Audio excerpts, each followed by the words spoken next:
Welcome back to part 2 of What If Savage Opress was Palpatine's apprentice. Thank you to all of you who watched the first part of this video. To recap what happened in that episode in the event you haven't seen it, the events preceding the Battle of Naboo are largely unchanged, but on Tatooine, the difference in Savage's attack on the Jedi had enabled Shmi to be also freed from slavery. Palpatine has given his apprentice a chance to amend his error, and the Galactic Republic begin their attack on the Trade Federation. As the Federation had planned, they took separate transport from each other, but through the moderately dense forest, Savage took a different path in his speeder and joined the armoured assault tanks on the valley. The Gungans were already overwhelmed by the sheer amount of battle droids that were being unloaded from the multi-troop transports when they saw the beast of the Sith apprentice in front of them, but Captain Tarpals bravely ordered the Gungan army to attack. Back in the Theed Royal Palace, the Jedi and the Naboo security force were quietly infiltrating the palace grounds when Qui-Gon felt something amiss as they defeated the battle droids defending the hangar. The mission seemed too simple, and ordering Obi-Wan to go to the plains, Qui-Gon led the Queen into the throne room, where the Trade Federation's leaders were shocked that Savage had not stopped the Jedi. Pleading their innocence to the security force, the Viceroy and his subordinates are dragged away when Qui-Gon received a transmission from Obi-Wan that the Gungans were being completely decimated by Savage. Forced to cut off his message to Qui-Gon, the Jedi turned him time to react to the brutal Zabrak's attacks, and Qui-Gon leapt into one of the M1 starfighters to join his padawan.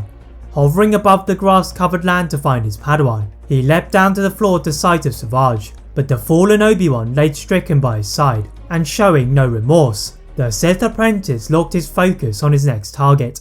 Qui-Gon held his lightsaber tightly, balancing his current emotions with his Jedi teachings, when they are both interrupted by another Naboo starfighter from above.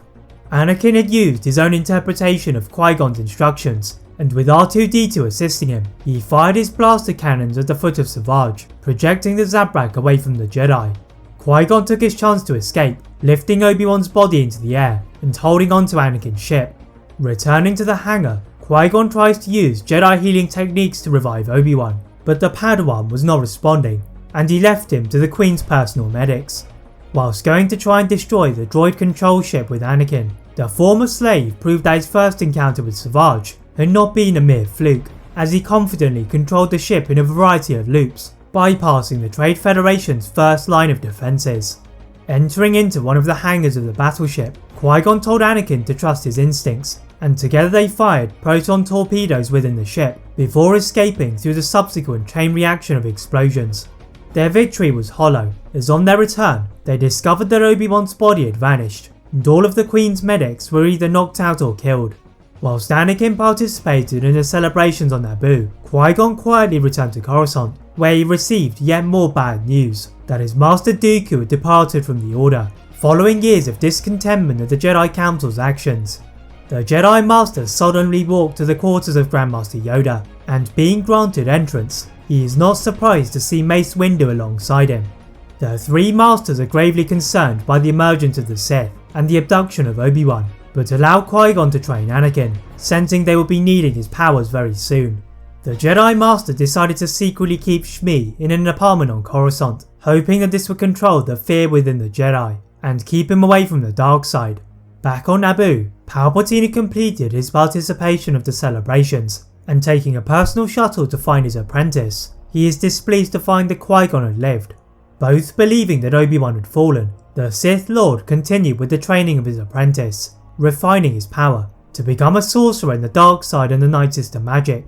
But after a number of years, when Palpatine was assuming his role of Supreme Chancellor, the Sith Lord one day received a disturbing message from Grandmaster Yoda that the previous Trade Federation had decided to form an allegiance with Count Dooku of Sereno. Furiously crushing the table in front of him, the Sith Lord immediately addresses his apprentice from across the galaxy, berating his poor diplomatic skills, and ordered him to dispose of his rival.